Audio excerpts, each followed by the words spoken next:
Muy buenos días, tengan todos ustedes. Eh, el Fondo de Cultura Económica, el Consejo Consultivo de Ciencias y la Dirección General de Educación Tecnológica, Industrial y de Servicios, la DGETI, les dan la cordial bienvenida a esta charla con premios nacionales. Estas charlas ya las venimos haciendo desde hace varios años y pues nos honra tener aquí a tan destacados científicos. Voy a dejarle la palabra a la doctora Mayra de la Torre. Es ingeniera bioquímica, catedrática, investigadora y académica de México. Sus líneas de investigación son la ingeniería de bioprocesos, control biológico de plagas, enfermedades en agricultura, comunicación en microorganismos y empresas autogestionadas en pueblos originarios. Mayra fue la primera mujer en 1988 en recibir el Premio Nacional de Ciencias y Artes por su trayectoria y aportaciones a la ingeniería. Ha sido la premiada más joven en recibir esta distinción. Dejo con ustedes a la doctora Mayra de la Torre. Bienvenida, Mayra. Muchas gracias, Laura, y todo su equipo, y Enrique por darnos esta charla. Enrique Zúcar nació en Raleigh, USA, ingeniero en electrónica y comunicaciones del ITES, Instituto Tecnológico de Estudios de Monterrey. Hizo su maestría en ingeniería eléctrica en la Universidad de y el doctorado en computación en el Imperial College en el Reino Unido. Él ha sido presidente de la Sociedad Mexicana de Inteligencia Artificial, Mexicana de Robótica y de la Academia Mexicana de Computación, member de la IEEE, que es el Ingenieros Eléctricos y Electrónicos, es una organización mundial de las más del mundo. ¿Qué le gusta a Enrique? Ha sido muy difícil encontrar. Le comentaba que me pasé un buen rato en internet tratando de encontrar cosas más personales.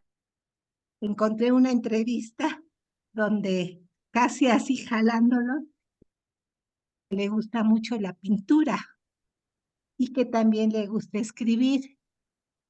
Ha sido científico o ingeniero, probablemente hubiera sido pintor.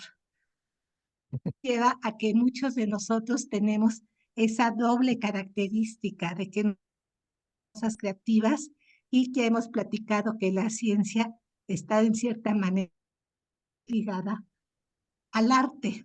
Y también tengo una confesión que Enrique me mandó su título, yo hice una cara de what y me fui a buscar, es nuestro experto en inteligencia artificial y le dije, a ver, por favor explícame. Cuando Yaskin me lo explicó, entendí qué tan importante es. Que hace rato Juan Manuel Ibarra, entendí mucho mejor la inteligencia artificial y espero que todos los que nos están acompañando y después la grabación entiendan hasta dónde llega la inteligencia artificial y si realmente es una inteligencia, si nos va a sustituir ya a los humanos o es una herramienta. Enrique, muchas gracias.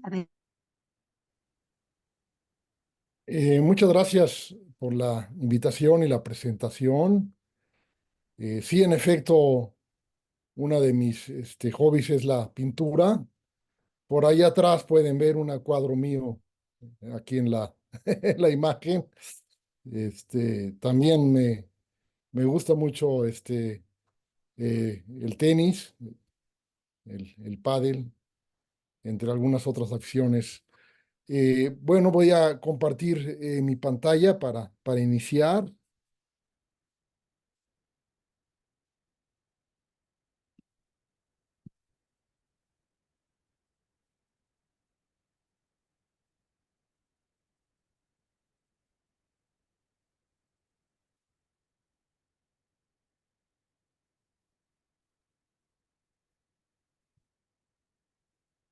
Entonces, espero que ya se vea la presentación.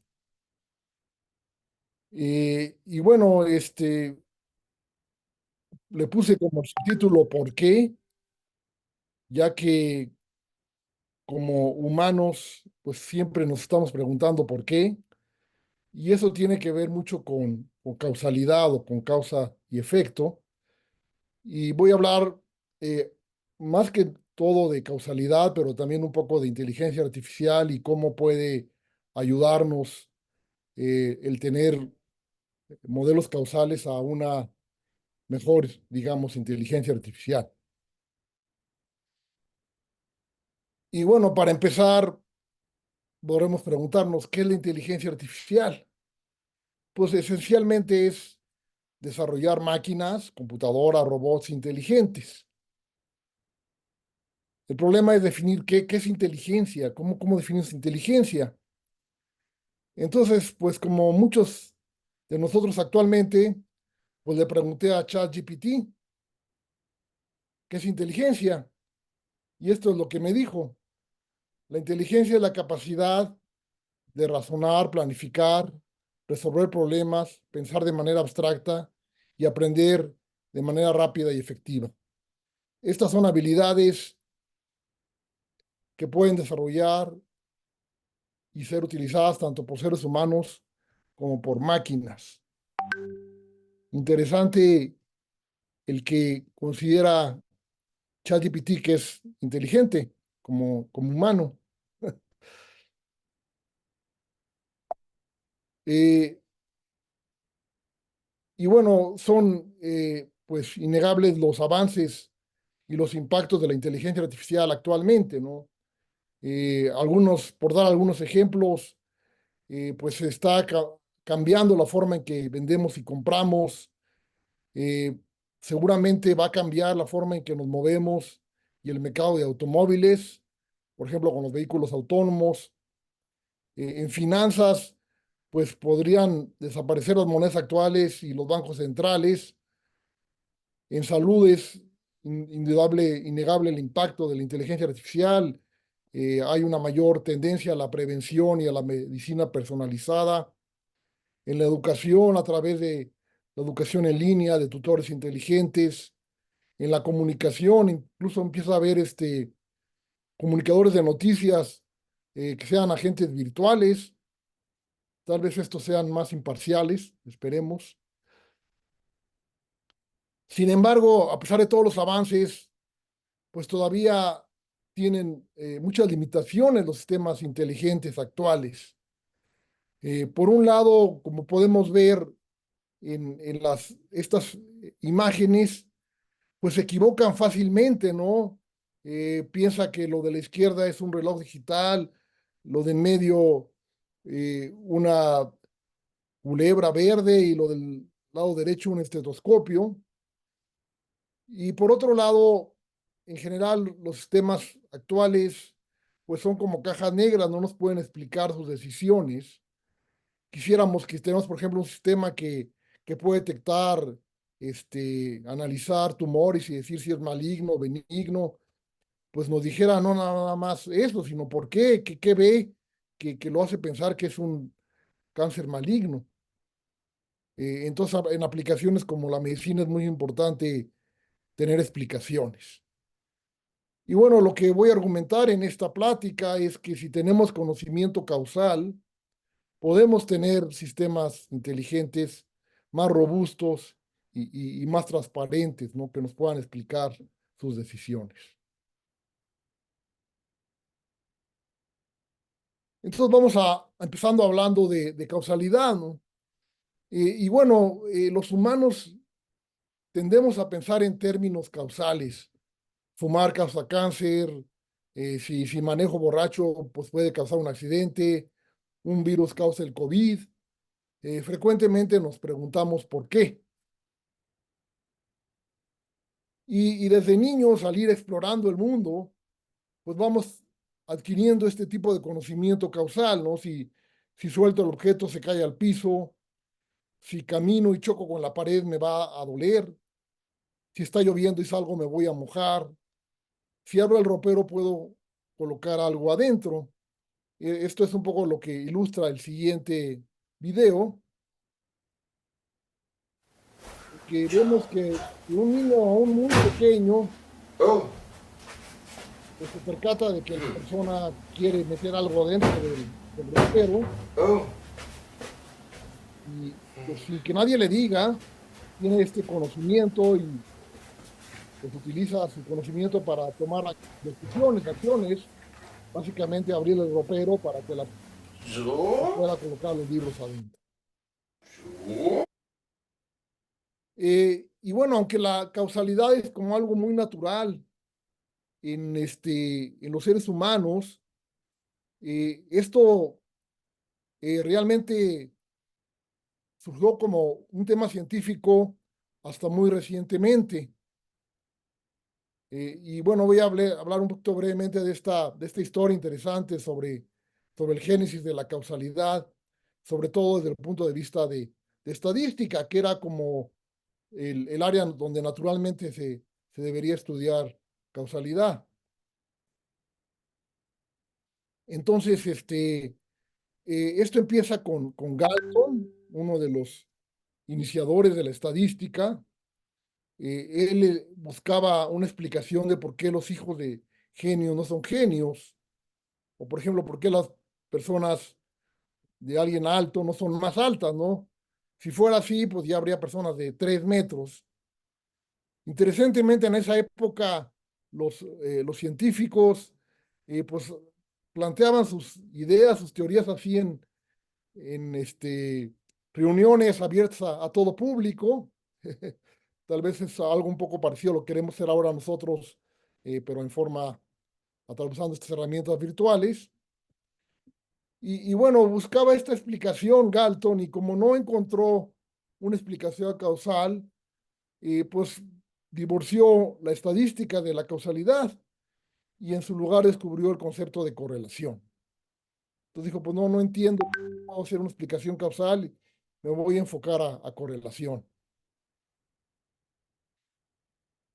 Posteriormente, Pearson, que tal vez sea el estadístico más famoso de la historia, fue un discípulo de Galton, pues terminó de separar el concepto de causalidad de la estadística, consideró que la correlación era algo más amplio que la causalidad y básicamente se olvidó de la causalidad. Y fue hasta muchos años después que esta persona, tal vez no muy conocido, se llama Sewall Wright. Él estudiaba genética, analizando el color de los conejillos de Indias, y encontró que los cambios en color eran una combinación de genes y factores ambientales. Y desarrolló un modelo que trataba de explicar esta combinación a través de un modelo básicamente gráfico que llamó Path Diagrams, publicado en 1920, y podríamos pensar que es el primer modelo causal. Esto es tomado de uno de los dibujos de Stuart Wright, donde vemos pues estas diferentes flechas que representan estas relaciones causales que incluyen factores de desarrollo, factores ambientales, factores genéticos y los factores combinados de los padres, ¿no? Que se ilustran aquí. eh, y cada uno tiene un cierto peso que se pone con letras, y también hay un factor, digamos, aleatorio, que pone como chance, ¿no? Entonces, usando este modelo, él podía, conociendo estos factores de los color de los padres, digamos, y los factores ambientales, determinar el color de piel de estos conejillos de Indias. Pero la comunidad estadística, como a veces pasa en las comunidades científicas, pues se aferran a sus ideas y no aceptaban mucho la propuesta de Stuart Wright, ¿no? Decían que simplemente causalidad es correlación perfecta, lo que no es necesariamente. Por ejemplo, la probabilidad de cáncer aumenta si fumas, pero no es una correlación perfecta. Por otro lado, representar el conocimiento científico en un diagrama es una falacia, decían los estadísticos, pero pues ahora es como se representa el conocimiento científico. Y bueno, el trabajo de Wright pues fue ignorado por 40 años, y él todavía tenía que defender sus modelos con más de 90 años de edad. Sin embargo, pues hay un renacimiento de la causalidad y de tratar de formalizar esto a fines del siglo pasado. Julia Pearl es uno de los principales eh, personas que contribuyeron a esto, además de otros investigadores, gente en computación, pero también gente, por ejemplo, del área de economía o de ciencias sociales. Y básicamente, pues la idea es cómo podemos entender el razonamiento causal y cómo podemos emularlo en las computadoras. Eh, ¿Qué ventajas tiene si utilizamos o representamos conocimiento causal? Bueno, por un lado tiende a ser más general, se aplica en diferentes situaciones y contextos. Entonces, si un sistema inteligente tiene conocimiento causal, esto lo puede aplicar en diferentes cosas, ¿no? No es tan específico como otro tipo de conocimiento. Se pueden hacer otro tipo de inferencias que no son posibles con las técnicas de estadística tradicional o incluso las de inteligencia artificial, como vamos a ver más adelante, y nos permite tener un conocimiento más profundo y poder hacer explicaciones también. Entonces, Pearl plantea estos como tres niveles de razonamiento. El primer nivel es el de asociación, el simplemente estas correlaciones, que es detectar regularidades en el mundo. Esto es lo que hacen la mayoría de los animales y actualmente las computadoras. Por ejemplo, pues, ¿cuál es la probabilidad de ataque cardíaco dado obesidad? Y esto simplemente de observar, de tener estadísticas de lo que pasa. El siguiente nivel es el de predecir el efecto de acciones. Esto realmente lo hacen pocas especies y apenas empieza a explorarse con las computadoras. Entonces, por ejemplo, ¿cuál es la probabilidad de que alguien sufra un ataque cardíaco si se le administra cierta medicina? Entonces, aquí esto es algo como, por ejemplo, se hacen los estudios clínicos, ¿no? Ver el efecto de una intervención. Y el tercer nivel, el que solamente actualmente hacemos los humanos, es lo que se llama contrafactuales, es decir, imaginar, introspección, imaginar qué hubiera pasado si la situación hubiera sido diferente. Murió de un ataque cardíaco, hubiera muerto si le hubiéramos administrado la medicina. Entonces, la idea es que a través de este tipo de modelos causales, como vamos a ver, podemos pasar a este segundo y tercer nivel que no son posibles con los eh, modelos estadísticos tradicionales, incluso con la mayor parte de las técnicas actuales de inteligencia artificial. Entonces, ha habido en los últimos años importantes avances en esta representación y razonamiento causal. Hay diferentes tipos de modelos. Yo me voy a enfocar a lo que se llaman modelos gráficos causales, que básicamente, por un lado, permiten representar el conocimiento causal y, por otro lado, hacer inferencia causal, es decir, predecir el efecto de intervenciones e imaginar escenarios alternativos, contrafactuales, como mencionaba.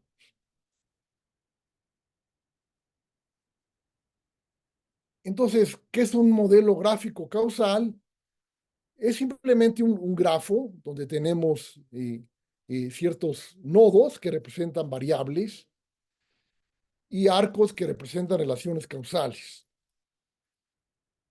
Estos implican suposiciones más fuertes que los modelos estadísticos, ¿no? Porque hay modelos gráficos estadísticos, como las redes bayesianas, pero estos modelos estadísticos representan relaciones de dependencia o asociaciones, y aquí la idea de representar relaciones de causa-efecto. Entonces, a través de estos modelos puedo hacer razonamiento causal, puedo razonar sobre intervenciones y contrafactuales. Este es un ejemplo muy sencillo, un ejemplo hipotético de lo que sería un modelo causal, donde tenemos que alguien consciente de la salud, pues puede causar que haga ejercicio, que lleve una dieta saludable. La falta de ejercicio o la falta de una dieta saludable pueden causar sobrepeso y el sobrepeso puede causar un infarto cerebral. Obviamente es un modelo muy sencillo, simplificado, pero la idea es usarlo para ilustrar sobre el razonamiento causal. Entonces, el primer tipo de razonamiento es predicción o el efecto de intervenir, estimar el efecto de intervenir, de tomar cierta acción. Entonces, ¿cuál sería la probabilidad de Y si intervengo X? Para diferenciar de la probabilidad condicional, que sería probabilidad de Y dado X, si uso esta notación de probabilidad de Y dado do X, es decir, que estoy tomando una acción, estoy interviniendo, no estoy simplemente observando. Podemos ver más adelante, el resultado es diferente de observar y de intervenir. Entonces, ¿cómo hago para estimar el efecto de una intervención? Primero tengo que modificar mi modelo, tengo que eliminar los arcos que apuntan a la variable que estoy interviniendo, ya que al intervenir una variable, pues ya esta variable no tiene ninguna otra que la afecte, no la estoy yo directamente afectando con una intervención externa. Fijamos el valor de esa variable al valor que le estoy interviniendo y después ya puedo aplicar digamos, cálculos estadísticos tradicionales, como en redes bayesianas, haciendo propagación de probabilidades para calcular las probabilidades de las demás variables dada esa intervención.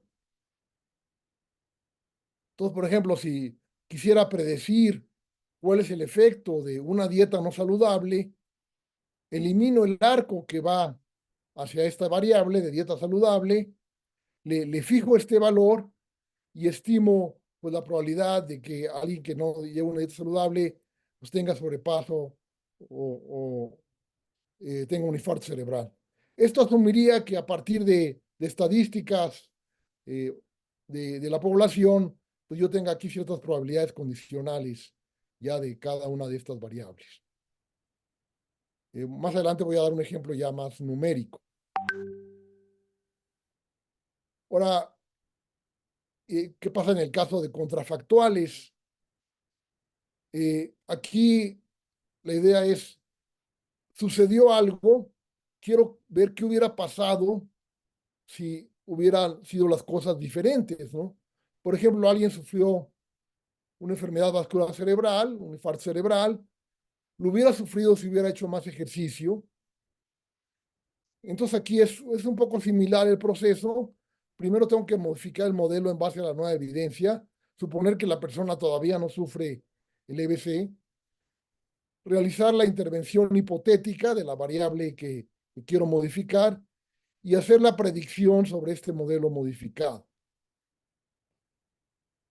Entonces, si tengo nuevamente mi ejemplo, elimino la flecha que va a la variable de ejercicio. Supongo que la persona no ha sufrido el infarto cerebral y supongo que la persona hizo más ejercicio y veo cómo eso afectaría la probabilidad del infarto cerebral. Tal vez no lo hubiera sufrido si hubiera hecho más ejercicio. Entonces, a grandes rasgos, de una forma un poco simplificada, sería como haríamos estos tipos de razonamientos causales si contamos con un modelo causal. Y bueno, para ilustrar que es diferente observar a intervenir, ya que cuando intervenimos se modifica el modelo y por lo tanto la distribución de probabilidad, voy a ilustrarlo con este ejemplo, otro ejemplo, donde tenemos que, por ejemplo, haya un nuevo tratamiento para el cáncer y veremos ver si este nuevo tratamiento aumenta la probabilidad de sobrevivencia y esto depende de la etapa del cáncer de la persona. Entonces aquí está el modelo. Esto es un ejemplo que plantea Adam Darwich, que tomo aquí en la presentación. Y vemos en la parte superior el modelo causal y las probabilidades iniciales de cada variable. O sea, suponemos aquí que ya tenemos ciertas estadísticas y podemos tener las probabilidades iniciales. Y ahora vamos a hacer la inferencia, pero como si fuera una observación, no una intervención. Entonces, si observamos que alguien toma esta droga, pues aparentemente es contraproducente. Se reduce la probabilidad de que se recupere y aumenta la probabilidad de que muera la persona si toma la droga. Y dijimos, bueno, pues no sirve esta droga. Pero eso es cuando hacemos una observación y eso tiene que ver un poquito con la etapa, o sea, esta variable afecta el modelo, es lo que se llama como un cofactor. Pero en cambio, si hacemos una intervención, eliminamos ese arco que va de la etapa a la droga y intervenimos como si la persona le diéramos la droga, entonces aquí cambia y ahora aumenta la probabilidad de que la persona se recupere y se reduce la de que muera, ¿no? Entonces es muy importante, por un lado, que mi modelo sea realmente causal, no un modelo estadístico, y por otro lado, que haga el razonamiento, la inferencia, de acuerdo a este modelo modificado. Entonces, si quiero estimar el efecto de intervenciones, debo contar con un modelo causal y debo de modificar el modelo para poder estimar este efecto. Y esto es porque, como decía, esto es un cofactor que depende de la etapa, ¿no? Entonces aquí vemos qué pasaría si la persona está en una etapa temprana. Obviamente tiene mucho mayor probabilidad de sobrevivir si toma la droga. Y si está en una etapa tardía, pues claro que se reduce. Tiene una menor probabilidad, pues ya que está en una etapa tardía del cáncer. Entonces espero que este ejemplo ayude a visualizar que es diferente observar algo a hacer una intervención. Bueno, y la pregunta sería ahora, bueno, está bien tener estos modelos causales, parecen interesantes, parecen útiles, pero ¿cómo obtenemos estos modelos? Podemos aprenderlos de datos y esta es un área relativamente reciente que se llama descubrimiento causal. ¿Cómo saber? Es un reto querer aprender estos modelos de datos. Y para ilustrar este reto, voy a tomar este ejemplo interesante que es ejemplo real. Esto fue tomado del New England Journal of Medicine, fue publicado hace algunos años, donde se analizó el consumo de chocolate per cápita y el número de premios Nobel por habitante en diferentes países. Y esto parece indicar pues, que hay una clara relación entre mayor consumo de chocolate, mayor número de premios Nobel. Se sale un poquito de la gráfica Suecia, pero bueno, pues es porque ahí dan el premio Nobel, ¿no? Hay un poquito de favoritismo. Entonces, pues si analizáramos estos datos, pusiéramos estos algoritmos de descubrimiento de datos, pues nos podría llegar al siguiente modelo. Consumo de chocolate causa premios Nobel, es decir, hay que comer mucho más chocolate, ¿no? Para tener más premios Nobel. Sin embargo, esto puede que no sea tan cierto, ya que normalmente puede haber otras variables, lo que se llaman cofactores o causas comunes. Entonces, tal vez la explicación es que realmente el nivel de ingreso per cápita hace que ciertos países consuman más chocolate y a la vez tengan más premios Nobel. Y esto es muy importante, ¿no? Porque a veces vemos en redes sociales, en las noticias, que se descubren ciertas correlaciones en que pues cierta comida o medicina te va a ayudar a reducir el riesgo de cáncer, etcétera. Hay que tener mucho cuidado porque pueden ser simplemente correlaciones y puede haber causas comunes o cofactores que expliquen estas relaciones.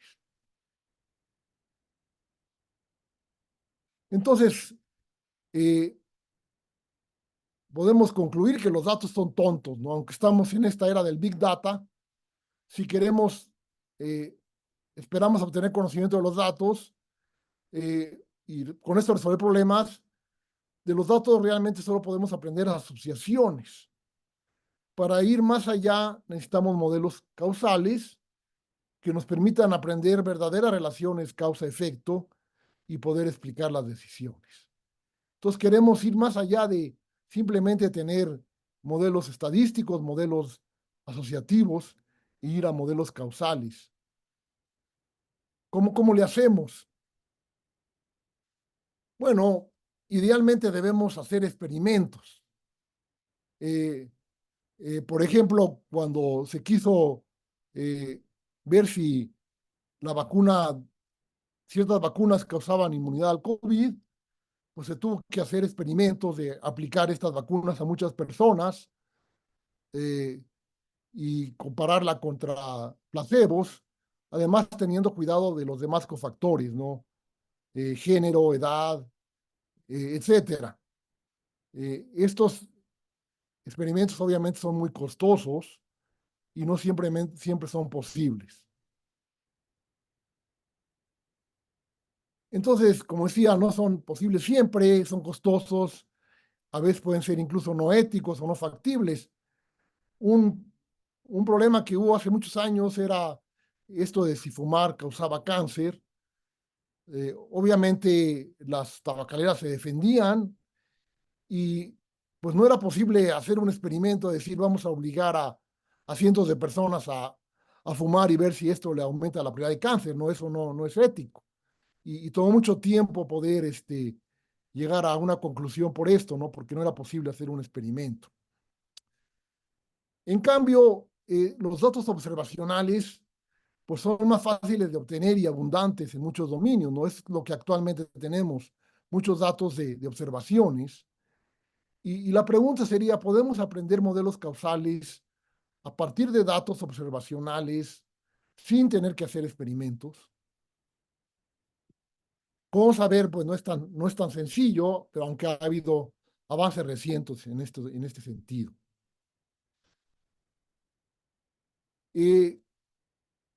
Lo primero que hay que tener en cuenta es correlación no implica causalidad, ejemplo del chocolate. Y por otro lado, que en base a estadísticas, en general no tenemos un modelo único. Obtenemos lo que se llaman modelos equivalentes en cuanto a la relación de independencia que representa. Entonces, si yo aplico técnicas estadísticas para tratar de aprender un modelo causal, voy a llegar a varios modelos que son equivalentes. Este es un ejemplo, obviamente, artificial, pero para ilustrar este problema, digamos que encontramos que un gen hace comer en exceso sea independiente de obesidad. Pero estos tres modelos causales son equivalentes. En los tres, comer en exceso de obesidad son independientes dado el gen. Pero obviamente desde el punto de vista causal, pues son muy diferentes, ¿no? Entonces uno puede decir, el gen causa comer en exceso y obesidad, o obesidad causa el gen comer en exceso, etc. Entiendo que algunos de estos modelos pueden ser absurdos, dado nuestro conocimiento, pero el modelo, digamos, la estadística no lo sabe. Para la estadística serían equivalentes estos tres modelos. Entonces, en general, cuando queremos aprender modelos causales de datos, bajo ciertas suposiciones, que bueno, no voy a entrar mucho en detalle, no es ahorita muy importante, lo que llevamos es un conjunto de modelos equivalentes. O sea, no tenemos un modelo causal único. Y eso es un problema. Vamos a ver ahorita algunas ideas de cómo podríamos tratar de estos series de modelos equivalentes llegar a un solo modelo. Entonces voy a ilustrar en una forma, espero, sencilla, cómo podemos primero aprender estas clases de equivalencia y después cómo podemos tratar de encontrar un modelo único de todos estos posibles modelos equivalentes. Uno de los algoritmos más conocidos de aprendizaje de redes bayesianas que también podemos aplicar a modelos causales es el algoritmo PC. donde inicialmente asumimos que todas las variables dependen de todas, o sea, conectamos todo contra todo, y luego vamos eliminando relaciones en base a pruebas estadísticas. Y podemos encontrar algunas direcciones en base a pruebas de tripletas de variables. No voy a entrar mucho detalle, pero voy a ilustrarlo con un ejemplo que espero que ayude a entender a menos a grandes rasgos este algoritmo. Entonces, también esto es un ejemplo, obviamente sintético, imaginario, digo, no soy médico, pero digamos que queremos encontrar un modelo causal entre anorexia, fumar, estrés y cáncer. Y como decía, inicialmente asumimos que todo está relacionado, ponemos arcos entre todas las variables y voy haciendo pruebas de independencia para ir eliminando arcos. Entonces, supongamos que encuentro que anorexia y cáncer son independientes, dado las otras dos variables, entonces elimino ese arco. También encuentro que fumar y estrés son independientes, dado las otras variables. Y entonces tengo este modelo que tiene estas conexiones, pero no sé la relación, la dirección, no sé cuál es la causa y cuál es el efecto, pero puedo hacer pruebas entre tres variables y encontrar algunas relaciones de dirección y digamos que encuentro que fumar puede causar cáncer o que el estrés puede causar cáncer,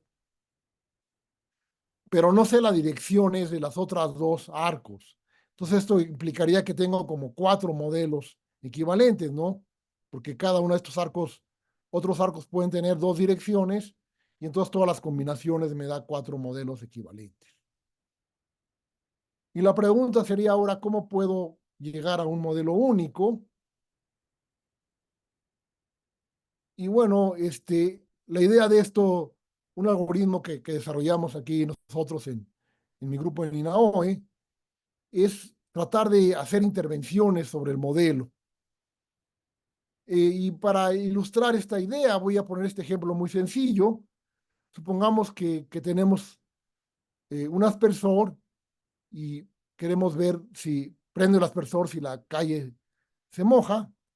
Entonces hacemos una intervención sobre aspersor y pues obviamente la calle se va a mojar. Pero ¿qué pasa si hago lo inverso? Si yo mojo la calle, digamos, con una manguera, pues obviamente eso no va a afectar al aspersor. Entonces, si yo intervengo una variable, cuando lo hago en la dirección correcta, pues va a afectar la otra, y si lo hago en la dirección incorrecta, no la va a afectar. Entonces, esta es como la heurística que usamos para intervenir sobre el modelo y tratar de encontrar la dirección de estos arcos que no conocemos. Entonces, lo que vamos a hacer en este algoritmo que le llamamos SLICE es partiendo de un modelo parcial, calcular los efectos causales en los diferentes modelos alternativos, ya que hay varios modelos, aunque obtenemos básicamente un intervalo de efectos y vemos qué intervalo da un mayor efecto causal y es base a eso vamos determinando la dirección de estas flechas desconocidas hasta llegar a un modelo único. Entonces, regresando a nuestro ejemplo, eh, por ejemplo, vemos si intervengo, supongo, por ejemplo, que es como simular que alguien tuviera anorexia y esto le va a causar fumar, o si alguien fuma, esto le va a causar anorexia, y digamos que fumar le da un mayor efecto a anorexia.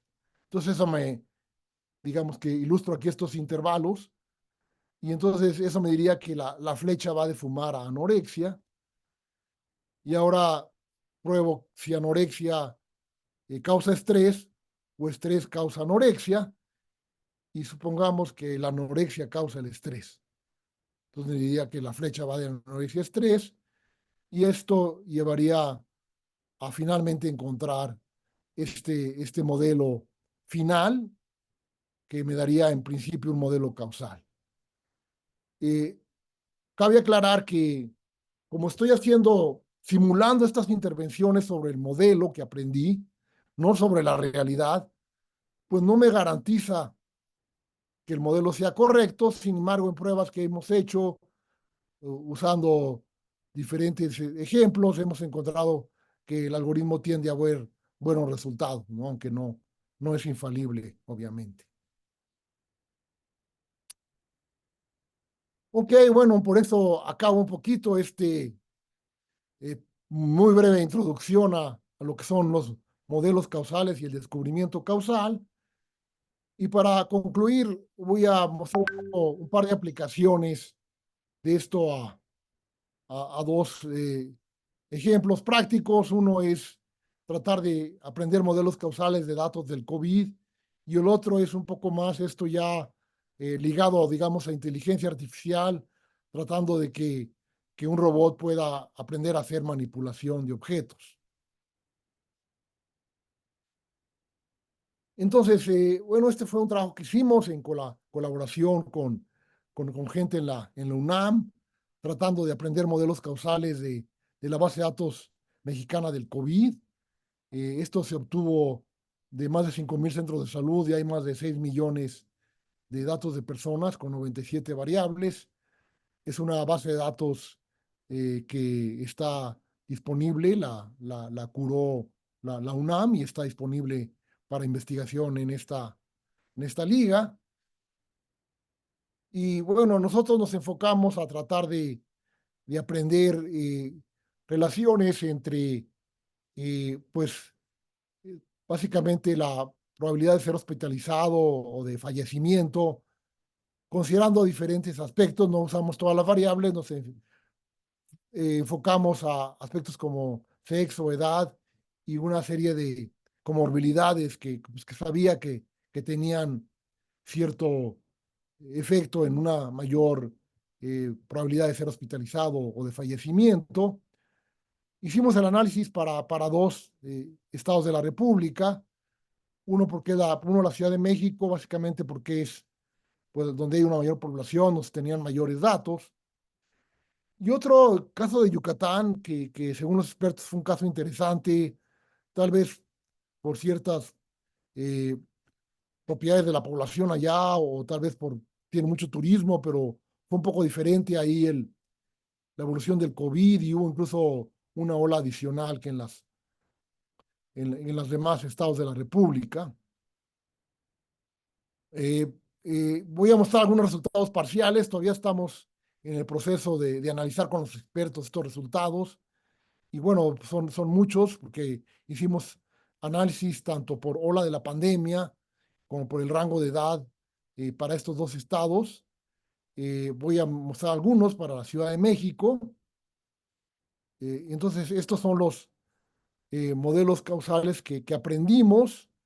Aquí el grosor de las flechas indica qué tan fuerte es la relación. Y como les decía, como pasa para algunas relaciones, no conocemos la dirección o no podemos obtener la dirección, dado que, como decía, en general, aplicando estos algoritmos de descubrimiento causal, llegamos a modelos parciales. Y bueno, aquí vemos algunas relaciones que pues eran ya conocidas, nos confirma un poco el modelo. Por ejemplo, que pues sí, alguien que hospitalizado pues tiene mayor probabilidad de fallecer. Eh, la edad tiene que ver con la probabilidad de hospitalización y fallecimiento, y también algunas relaciones de ciertas comorbilidades, como por ejemplo diabetes, hipertensión, inmunosupresión, que son ciertas eh, comorbilidades que aumentan la probabilidad de ser hospitalizado. Esto es para la primera ola. Aquí pongo, y bueno, perdón, antes de salir de este ejemplo, también hay esta relación que se pone aquí medio débil, de tabaquismo y fallecimiento. Incluso parece que algunos análisis decían que tabaquismo por alguna razón ayudaba, y tendían las personas que fuman a tener una menor probabilidad de fallecimiento. aunque el tabaquismo podía provocar otras enfermedades que aumentaban la probabilidad, ¿no? Este es el caso para la cuarta ola. Aquí se muestran en rojo relaciones que son diferentes a lo que estaba en la primera ola. Es una cosa interesante que vamos viendo que estos modelos van cambiando conforme las olas, tal vez por diferente virus, también tal vez ya por efecto de las vacunas.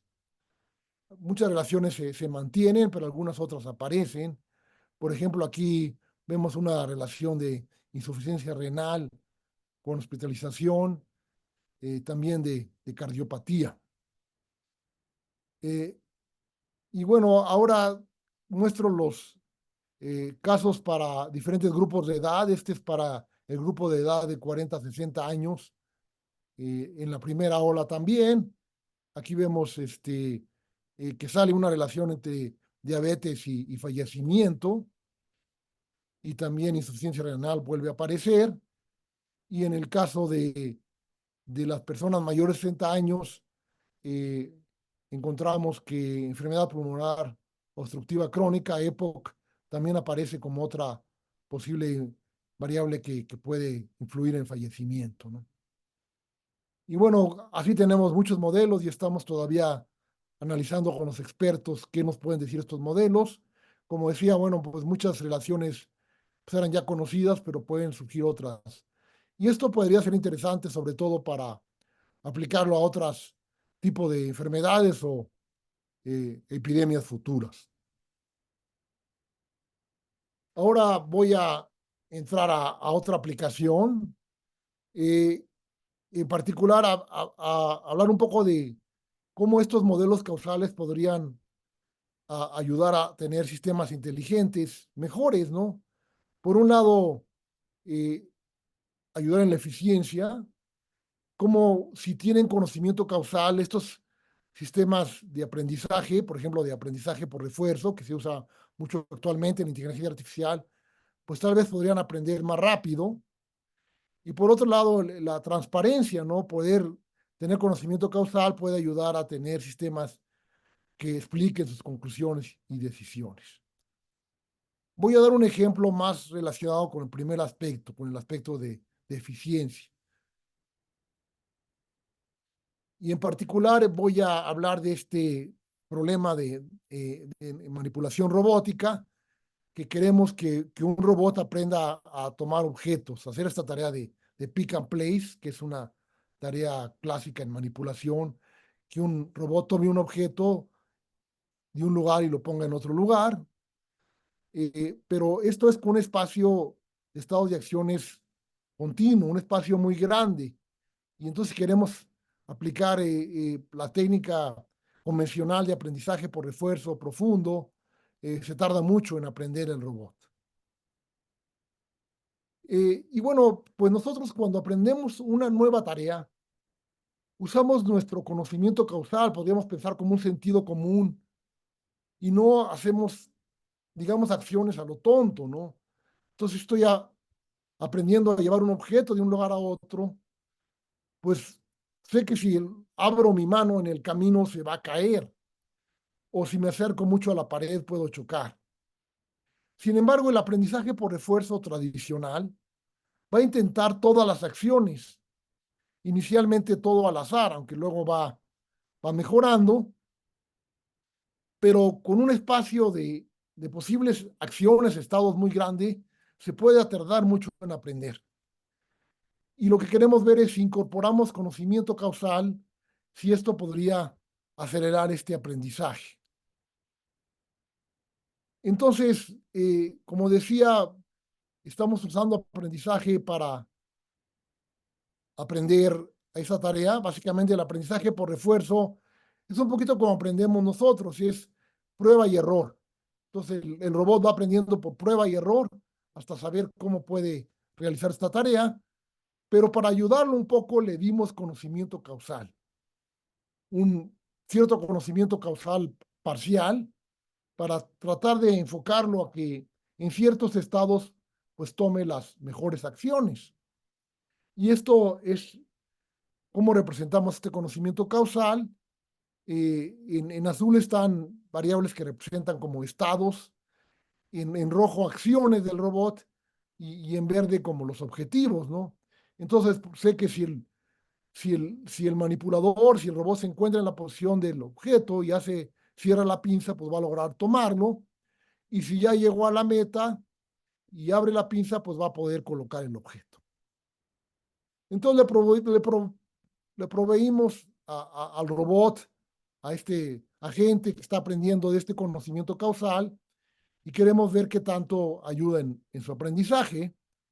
Y esto lo ilustran estas gráficas, donde en el eje horizontal vemos el número de pasos que le ha tomado aprender. Esto es en millones, o sea que del lado izquierdo está 300, hasta 3.5 millones. Y en el eje vertical es la recompensa, qué tanto logró, digamos, hacer la tarea. En azul está lo que hace la gente sin conocimiento causal. Y entonces aquí, después de más de 3 millones de pasos, todavía no logra aprender, mientras que el robot, con el conocimiento causal, que está en rojo, pues sí ha logrado tener ya ciertos éxitos. Ha ido aprendiendo. Eh, en el lado izquierdo es un ambiente determinístico, que no hay incertidumbre, y del lado derecho un ambiente estocástico, pero los resultados son similares. Y aquí muestro una pequeño demo en simulación. El robot, el brazo puede tomar el objeto en diferentes posiciones y llevarlo a la meta. Y esto lo logró hacer puramente aprendiendo de prueba y error con el conocimiento causal. O sea, no hubo nadie que lo programó a poder hacer esta tarea. Este brazo tiene pues 6 grados de libertad y aquí con los que conozcan de robótica pues sabrán que es complejo poder hacer estas tareas, sobre todo aprenderlas. Y bueno, aquí algunos otros ejemplos de aplicaciones donde se está empezando a tratar de utilizar conocimiento causal. Una es en neurología, poder determinar la conectividad efectiva entre diferentes zonas del cerebro. Se piensa que esto va a ayudar a entender mejor el funcionamiento del cerebro. En medicina, analizar relaciones causales entre diferentes factores y enfermedades. Por ejemplo, se han hecho aplicaciones al problema del déficit de atención, tratar de ver la relación causales entre diferentes factores y este déficit. En finanzas, tratar de hacer mejores predicciones si tenemos modelos causales, más que simplemente modelos estadísticos. En mercadotecnia podemos probar diferentes estrategias en un modelo causal, ahorrando experimentos, o también en políticas públicas, ¿no? Poder evaluar diversas políticas públicas en base a un modelo causal sin tener que hacer intervenciones. Entonces, podemos concluir que a pesar de los grandes avances en inteligencia artificial, pues los sistemas actuales todavía tienen limitaciones. Los modelos causales pueden permitir razonar sobre intervenciones y contrafactuales, lo que puede ser una herramienta importante para hacer sistemas inteligentes más robustos y explicables. El descubrimiento causal obtiene relaciones causales y no solamente asociaciones. Esto es importante para generar conocimiento útil, ¿no? Entonces, si queremos eh, obtener conocimiento de datos, pues tratar de llegar a obtener conocimiento causal, pues nos da conocimiento que puede ser más útil, nos puede ayudar a la toma de decisiones. Y finalmente, el contar con un modelo causal nos permite estimar el efecto de diferentes intervenciones sin necesidad de experimentos, ahorrando mucho tiempo y dinero. Bueno, obviamente aquí es el trabajo que hemos hecho con varios colegas y estudiantes, a los cuales doy mis reconocimientos. Y bueno, antes de terminar, quería compartir con ustedes una noticia de última hora. Eh, Se encontró que también el consumo de chocolate es asociado inversamente con enfermedades coronarias en el corazón. Pues no sé si ese conocimiento sea causal, pero pues hay que comer mucho chocolate. Eso sería todo de mi parte. Muchas gracias. Aquí les comparto mi página. Si quieren empezar a adentrarse sobre la causalidad, este libro de Pearl es un libro un poco más introductorio, un libro de difusión, y también aprovecho para hacer propaganda de mi libro, donde tengo un par de capítulos que hablo sobre modelos causales. Pues nuevamente muchas gracias por su atención y estoy abierto a preguntas, comentarios. Pues muchas gracias, doctor. Le voy a dar ahora, bueno, si Mayra quiere decir algo y luego le pasamos la palabra a nuestro compañero Aldair. Pásale la palabra al Aldair, por favor. Ahora, bueno, pues adelante, Aldair. Bueno, pues si no hay más que decir, le agradecemos mucho, doctor, por una charla muy interesante. Le comento que tuvimos asistentes de varias partes de la República. Antes de comenzar con la serie de preguntas y respuestas, mientras que los compañeros hacen pues sus preguntas, nos las pueden hacer llegar a través de los comentarios en Facebook o también a través del chat en Zoom. Por favor, nosotros le daremos la palabra o también, si gustan, les podemos abrir el micrófono para que se le hagan personalmente al doctor. Bueno, pues como le digo, doctor, tuvimos asistentes de varias partes de la República. Le saludamos mucho a Cecilia Valdés García, quien es subdirectora académica del CETIS 35 en Atizapán de Zaragoza. Muchísimas gracias. A Leticia García, subdirectora del CETIS 64 de Toluca.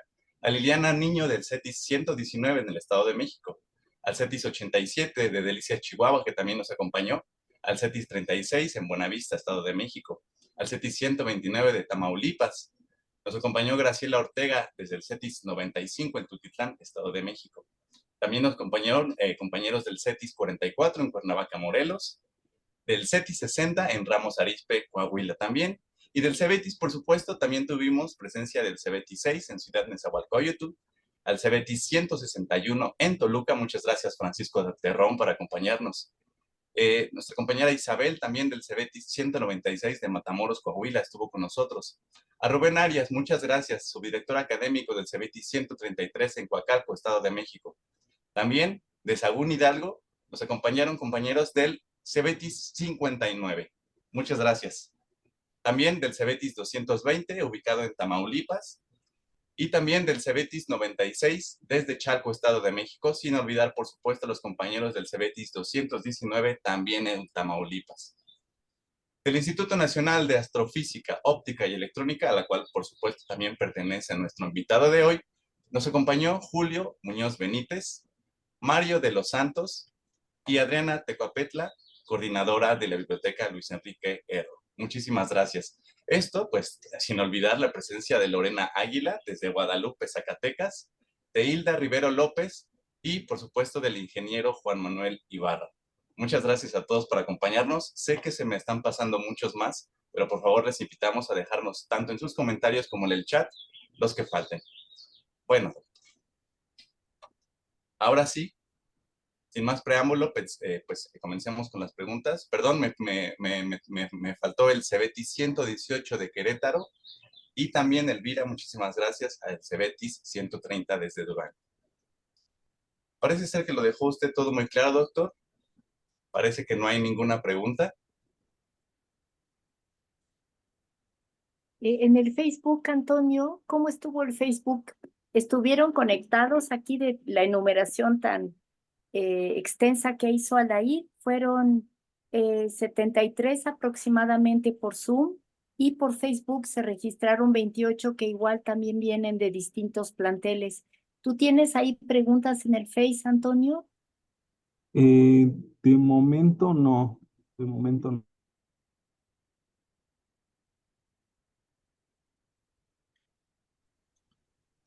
Como que se me trabó. A mí como que se me trabó el Facebook, pero por eso no la veo. Pero Lore ya le puede dar lectura a una de las preguntas de Facebook. Adelante, Lore.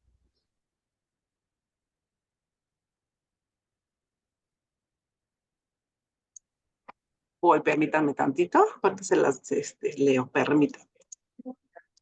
Aquí está. ¿Cómo se hace compatible el modelo basado en grafos con las capas del modelo de Deep Reinforcement Learning, algo así? Perdón por mi inglés. Ok, ok. Sí, más bien se complementan, o sea, no se pretende, digamos, meter el modelo causal dentro de la red neuronal del aprendizaje por refuerzo profundo, sino que más bien en el proceso de aprendizaje se modifica el modelo de aprendizaje por refuerzo, de forma que cuando va a tomar una acción, el agente consulta primero al modelo causal. Si el modelo causal le propone una acción, va a tomar esa acción, y si no, entonces hace lo que tradicionalmente se hace en aprendizaje por refuerzo, que es ya sea tomar la acción que tiene una mayor recompensa hasta el momento, o tomar una acción aleatoria.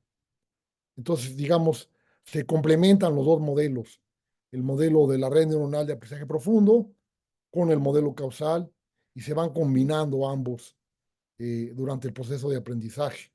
Y de esa manera el agente puede aprender más rápido.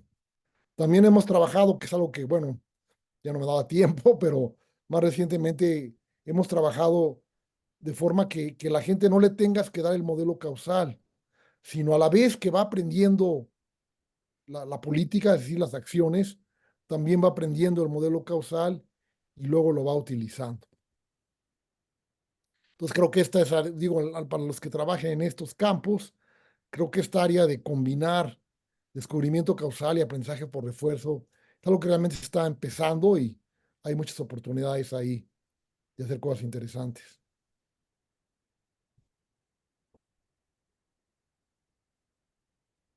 Y bueno, doctor, un poco de lo que hablábamos incluso antes de comenzar la charla, sobre aquellas preocupaciones, ¿no? Que tiene, que están como creciendo constantemente entre la gente, sobre, pues, como la pérdida de trabajos y de actividades derivadas de la inteligencia artificial. Si bien es cierto que ya existen robots, por ejemplo, que te pueden servir un café de manera automática y muy, muy sencilla, eh, ¿de verdad deberíamos estar preocupados en nuestra labor, pensando en que vamos a ser sustituidos por una máquina o en este caso por una inteligencia artificial? Yo creo que sí. O sea, depende, hay diferentes profesiones que pueden tender a ser sustituidos, tal vez no 100%, pero a lo mejor necesitas menos personas, ¿no? Se habla, por ejemplo, en cuestiones como contabilidad, incluso leyes, que puedes tener agentes que te ayuden. Entonces, a lo mejor ya no necesitas tener ayudantes humanos, sino ayudantes inteligentes.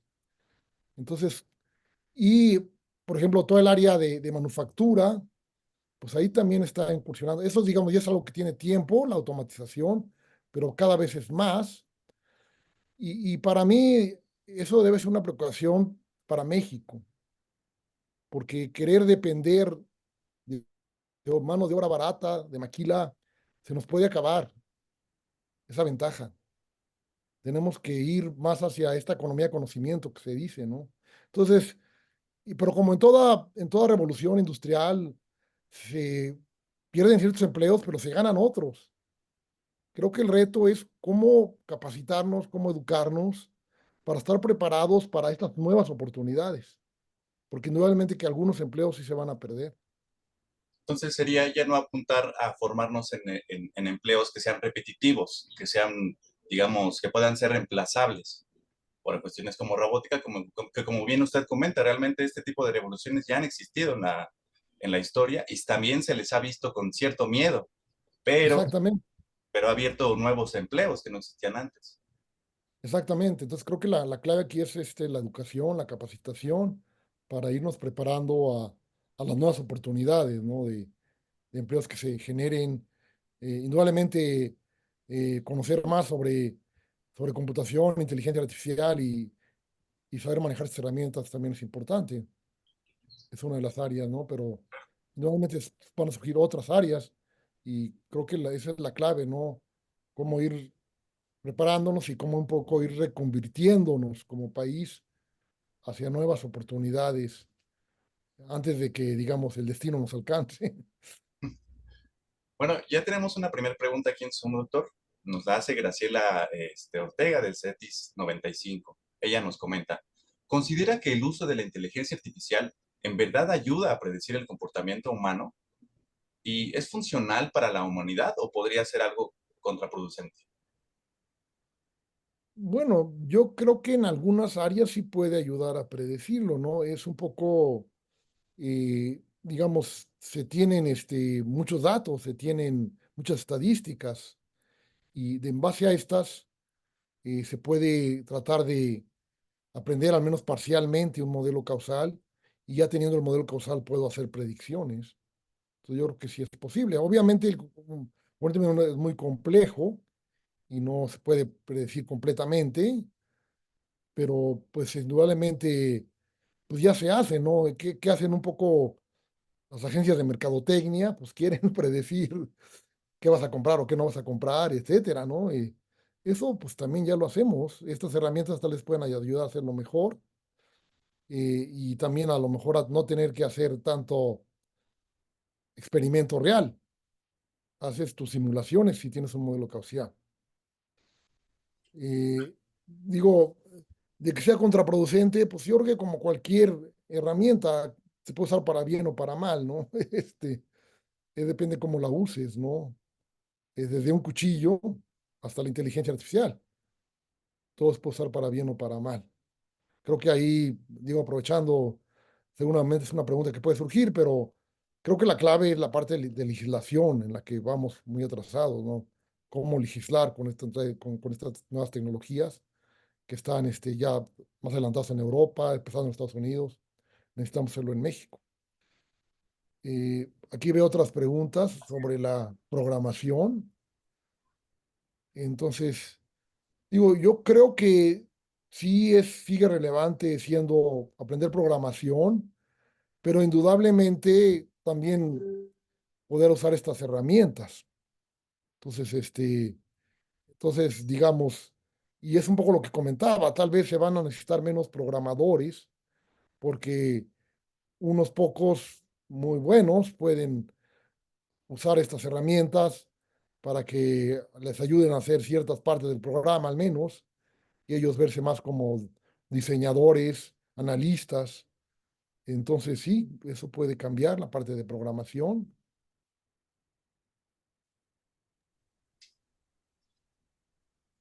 Y Y bueno, preguntan si sí, diga, adelante, adelante.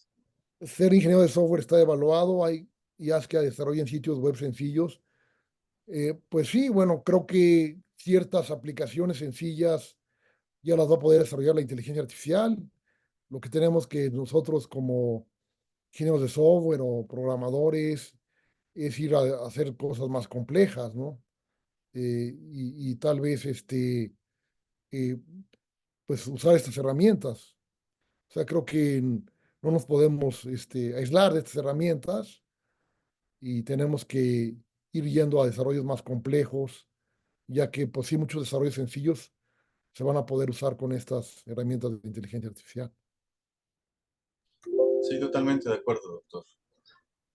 Hay otra preocupación, sobre todo retomando lo que usted comentaba sobre la formación y la educación, que digamos tenemos como la oportunidad de hacerlo bien o de irnos por la de siempre. Y una de las preocupaciones es cómo se está utilizando en el ámbito escolar la inteligencia artificial. Porque muchas veces, pues, es muy sencillo pedirle al chat GPT, por ejemplo, en su versión gratuita, me parece que está hasta 3.5, poder pedirle un poema de ciertas características y evitarte el trabajo. Pero, ¿cuál sería su recomendación para los estudiantes?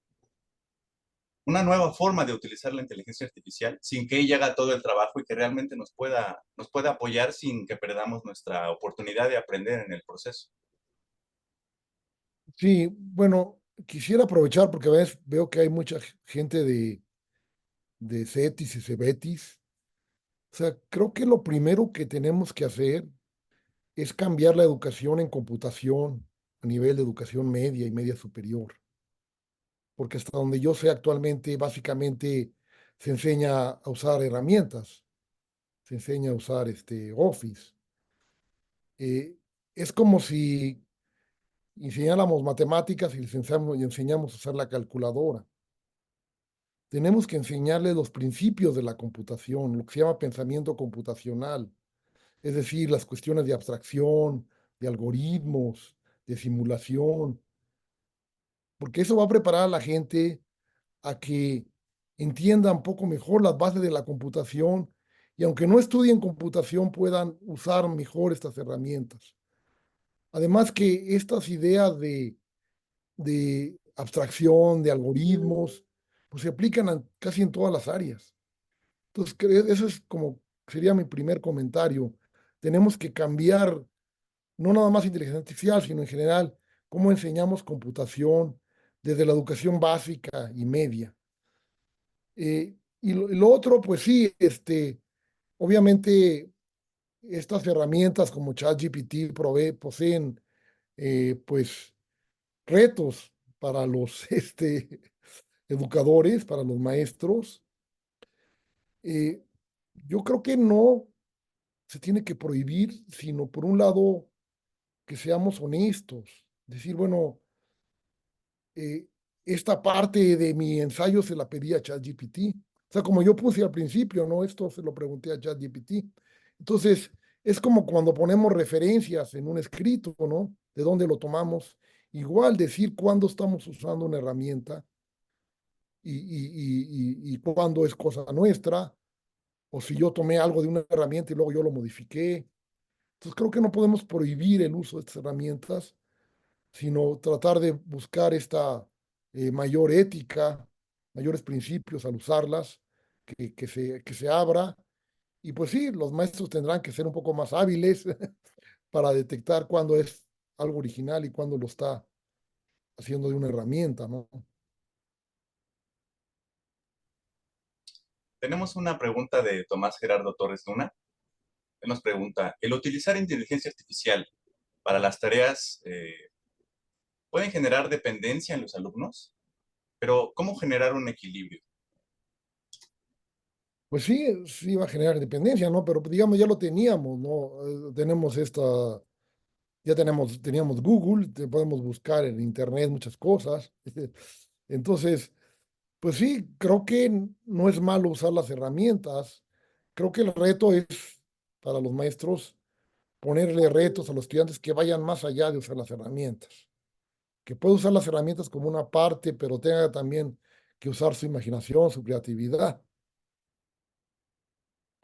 Entonces, creo que sí, para los maestros tenemos todo un reto en la actualidad. Tenemos también cómo transformar nuestra educación. Y bueno, doctor, digamos, saliendo un poco del tema, pero aún no tanto, tenemos muchos CETIS, muchos CEBETIS que tienen como especialidad enfermería y cuestiones relacionadas con la medicina. ¿Qué podemos esperar, doctor, de la medicina, de la física médica y demás, con los avances de la inteligencia artificial? Pues sí, yo pienso también, eso es también como un reto para los médicos, ¿no? Indudablemente que estas herramientas van a ser como grandes ayudantes, ¿no? A lo mejor te puede dar un diagnóstico inicial, este, una herramienta, a lo mejor te ayuda a pensar en alguna enfermedad muy rara que pues es a veces difícil que la pensemos.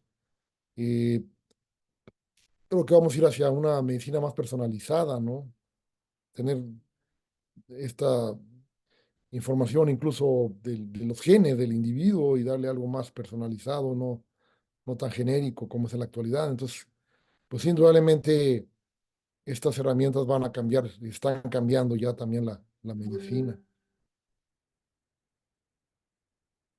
Entonces, que no volvernos dependientes, sino utilizarlas como una extensión de nuestra mente, como, bueno, si no podemos encontrar una solución, la utilizamos, pero sin volvernos dependientes de ella, sin que realmente sustituya nuestra capacidad de creatividad y de pensamiento. Exactamente, es una buena definición. O sea, saber usar las herramientas como ayudantes, como una extensión de nuestra capacidad mental, pero no perder nuestra propia imaginación, creatividad, ¿no? digamos, seguir aprovechando estos aspectos de la inteligencia humana que al menos todavía somos superiores. Yo Sí. quería tomar la palabra en ese sentido porque, pues sí, batallamos mucho con los alumnos. Antes era el copy-paste y era muy fácil darse cuenta porque en un mismo trabajo encontraban un montón de redacciones diferentes, incluso se identificaba el castellano muy fácilmente. Pero ahora con el chat GTP piensan que nada más es poner que les haga, que les escriba un párrafo de algo o un escrito sobre algo y ya pegarlo. Pero no es así porque el chat GTP también comete errores. Y entonces Así los es. maestros nos podemos dar cuenta cuando lo leemos porque hay esos errores, ¿sí? Entonces, quiero reforzar lo que han dicho Enrique y lo que dijo Aldair. Es una herramienta, pero nada más, y tenemos que revisar qué es lo que nos está arrojando. Si no lo hacemos, pues no esperen sacar un 10, si es lo que les importa la calificación. Y la otra cosa muy importante que mencionó Enrique es lo de la legislación. La legislación va siempre muy, muy atrás en todas las disciplinas. En biotecnología, ¿para qué les cuento? Seguimos usando la definición de transgénicos de cuando salieron los primeros y sobre eso se está legislando y no sobre lo que ahora ya no son realmente transgénicos, porque ya no se están usando genes de otra especie, sino se están modificando. Y así en un montón de áreas, como mencionaban en la parte toda esta parte de inteligencia artificial. Entonces, ahí sí no sabemos qué hacer para que la legislación mexicana se vaya actualizando y no sigamos en la época de las cavernas. Gracias. Sí, digo, respecto al primer punto, sí tiene razón, digo, se equivoca también ChatGPT. Y yo creo que hay otra estrategia que pueden usar los maestros, es ya que te entregó, por ejemplo, un ensayo o algún estudiante, preguntarle algunas cosas del ensayo.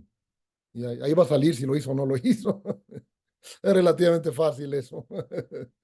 Y sobre la legislación, pues sí, es un problema crítico.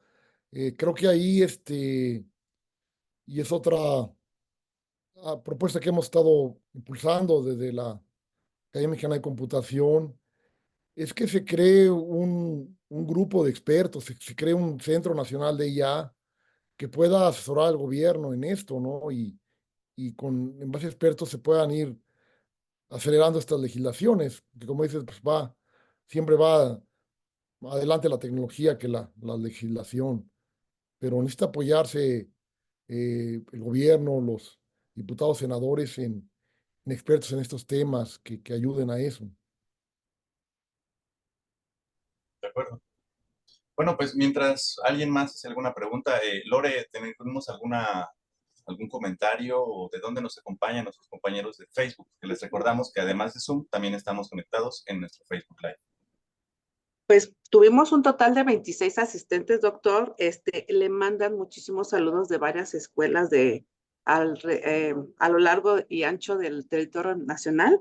Del CEBETIS 59, CEBETIS 199 que le mandan saludos, CETIS 220, también del CETIS 60 de Ramos Arizpe, CETIS 60 y también CEBETIS 59, CETIS 44, de Getty de Morelos también, Cebetis 200 y serían todos por el momento, doctor, que estuvo muy interesante la charla, que le agradecen muchísimo haberles compartido un poco de la sabiduría y el conocimiento que lo hizo tan accesible para ellos. Gracias, gracias. Pues si no hay más preguntas, pues yo le cedería la palabra a Mayra, a Laura. Por supuesto, Luis Alfonso, del de Getty Sinaloa. Muchísimas gracias por estar aquí presente. Bueno, Mayra, bueno, doctor, pues muchísimas gracias por acompañarnos. Pues el Fondo de Cultura Económica y nuestro programa de lectoescritura y divulgación de la ciencia, pues le agradece muchísimo el habernos acompañado el día de hoy.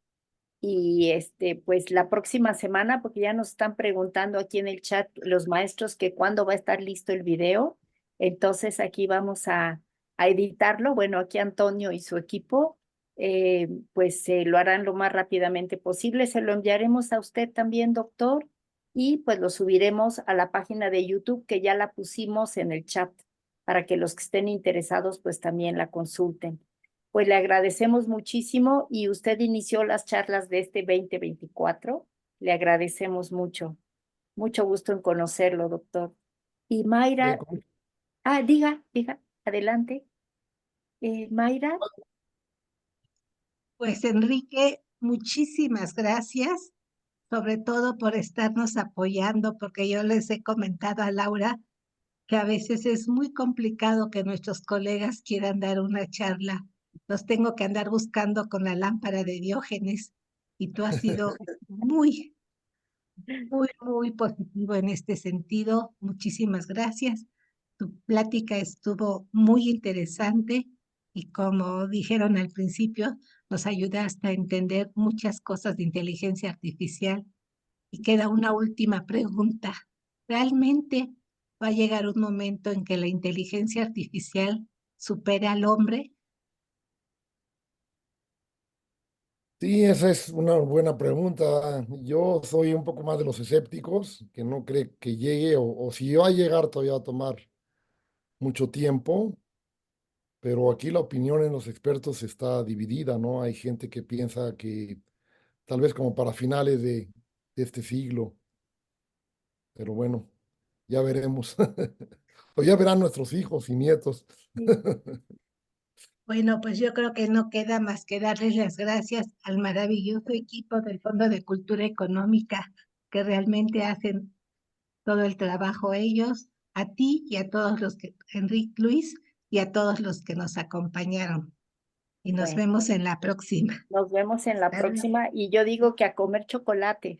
A comer chocolates, eso Exactamente. está muy bien, aunque no nos daremos el premio Nobel.